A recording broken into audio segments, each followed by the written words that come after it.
on huge. 56. See, okay, you see how like, oh my. Can someone clip that for me real quick? This is like real quick. Do you guys see what just happened there? Hey guys, new video here. Physical explosion weapons. I want to make a quick video because I got a lot of questions on this.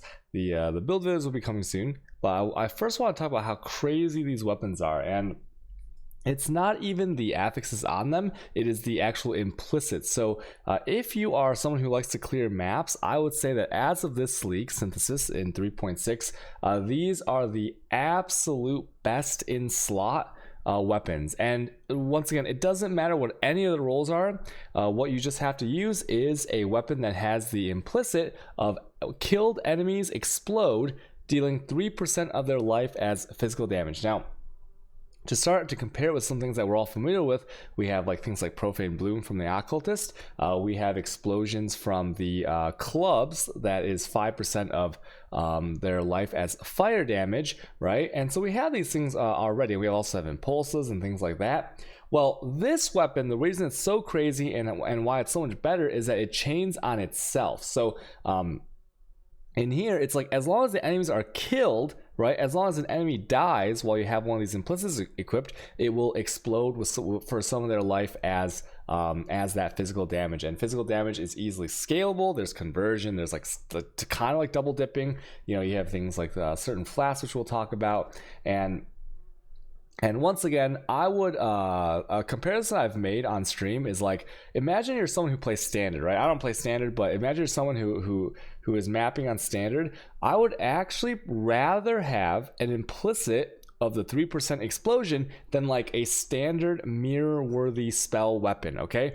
And the reason for that is because you can ask people who have like tried this with actual like 300 400 exalt gear, like a full Eternity Shroud, like Space Hunter gear, and the second they put this on, they'll take off their shape scepters, and the second they put one of these weapons on, they're going to notice an immense upgrade to like their clear speed and their cleanup to the point where it will like kill the monster. The explosion will kill the monster, spawn the beyond, kill the beyond on the very same explosion set, and then clean all that up. So it's actually I hate using the word broken, but it is really that good. I would highly recommend anyone who doubts it, if you have a map clear, no matter what you are, whether you're like a dot build, whether you're a hit build, whether you're a crit build, whatever you are, buy the cheapest implicit you can, or you can synthesize these by getting tier 1 light radius on certain weapons. The weapons don't really matter for the implicit, but if you are going to craft on them later on for some kind of conversion rolls, then it actually does matter, because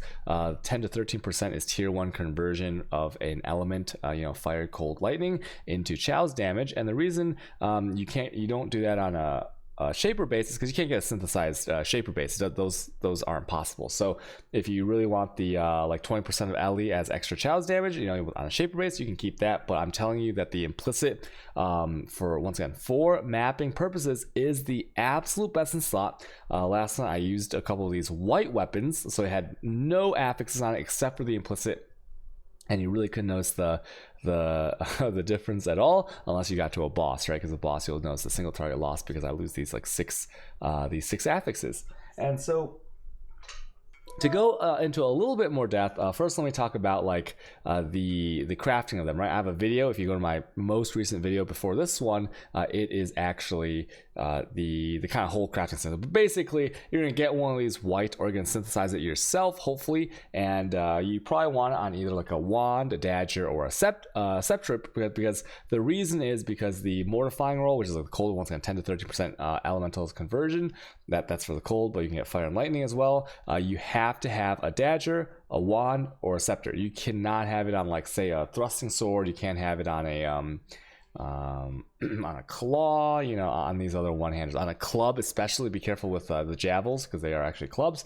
And so you're gonna alteration spam, right? You're gonna, once you get that alone, right? If you got lucky and null and things like that, or maybe you imprint if it's 2 affixes on a magic, and then you scour, you try to annul off the the the bad one, and then you imprint it again, so that you only have the mortifying, right? See right there, like what I'm talking about is that roll right there, the prefix tier 1, or sorry, 11 to 13% of cold as extra chows, right? This is for Winter's Orb. If you're playing another build, you can change that up, and then you'll annul off the bad one, and then you will regal, right? Try to annul it again. If you fail, you'll have to imprint again, and then until you get multi-mod. Now the ones I've crafted 5 or 6 of these, and I was able to annul off the the multi-mod itself. It's not that hard, and so you so you do that, and then you try to craft on like whatever you want, right? Cast speed, arcane surge, whatever you want. It doesn't actually matter too much, right? Because once again, we're talking about the implicit, and then you'll have these like nice little stat stick weapons here. Now, one thing that I get asked a lot is like, why is it so crazy, right? Because 3% of a life, 3% of life is not that big a deal, but you have to remember that it scales pretty heavily. If you have like Headhunter, Inspired Learning, you're stealing all these mods, and I've actually pulled up a little notepad here to just kind of like type in the things that are I believe to be affecting it. Now, there could be some weird interactions where some of these don't work, but the explosion is of yourself, in the same way that a profane bloom, or in the same way that a like the 5% fire damage one, right? Like imagine you have a 5% fire damage exploding corpse club, right? If you have like, let's say 100% increased damage on the tree, that will affect that that explosion. Now, besides the things on the tree that might affect this, right, because it's a physical explosion, there are things that you will steal all the time. So there's an aura that gives you the critical strike chance, and if I use a Hatred Watcher's Eye, right, Hatred is very strong aura right now. If I use a Hatred Watcher's Eye, I'm adding base, like up to 1.8 crit, possibly to the base of it, so it can crit. And then also we do like the physical as extra cold, so you get like that scaling there. And so what ends up happening is that you actually, I believe that you have a physical explosion that has a base crit chance, and it gets scaled like this. And the reason that these two right here, Deadly and then the aura, is that they are so common to the point where after a first pack or two in a map, or a first room or two on a map, you will have they remove the cap on the crits, right? So you will have 100% crit chance, right? And that's for my war, but like you can get pretty close to that on the physical explosion too. So that explosion is now at 100% crit chance. That explosion on average, when I've opened my my character sheet and looked at the crit and crit multi, the crit multi on average in my maps from my last stream was like, at least 1200, 1300. So 1200, 1300 crit multi, so 12, 13 times the damage that you would normally be doing. That scales it up, right? And then you obviously have this is also common aura, global physical damage. Steal a couple of these, you're getting like 2, 3, 4 times more physical damage. Once again, converting again, getting all those conversions. And then you have like a medium one, you stack this up a few times, you get 30% increased global physical damage. You have a flat savage steal that you can get off of the monsters, and that's 25% global damage. You have these two are suffixes on monsters, so you can actually have like some of these and some of these, right? So you just steal those, and then you steal the like, look at this is like just pure more damage on that explosion there from these two, and you can get both. You can stack them up multiple times. Blessing of Elements, I believe this also works, right? You get like random bonus damage just added to everything, like global, and that's pretty crazy. And then you have Vile Touch. And now, why is this important, right? Like, Vile Touch is pretty crazy because you do have the chow's damage, so it is a hit, right? Because it's an explosion. So when you have the purple damage, it will also poison them. Now, obviously, this skill is the implicit is so strong that it'll pretty much one-shot anything, right? If you get like 2 or 3 monsters, white monsters next to a boss in a boss room, and you see explosion go off, that will one-shot the mob, sometimes through phases as well.